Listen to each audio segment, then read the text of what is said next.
कविता Premiere रेखाचित्र। केबे दिने बयसर अपराह्न मु अपेक्षा करी केबे दिने बयसर अपराह्न मु अपेक्षा करी प्रेमिकटू किसी अधिका जहाकू भाविली से खोजी आनी मो आखिरे छुई देव किसी शब्द। मु अपेक्षा करी जुगांतर जाए हुए तो केबे भेटी नथिबा संपर्क को नीति भोगुथिबा किछि अमूल्य समय को गंथि करी साइती रखिथिबी।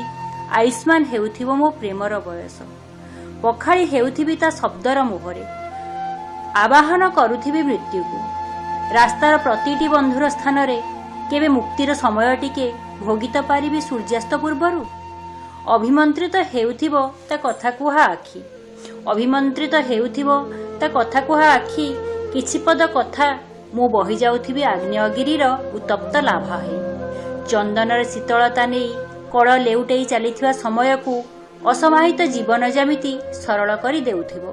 वो पापुली रे ता प्रेमर रेखाटिए क्रमशः स्पष्टतर हेउथिबो। धन्यवाद।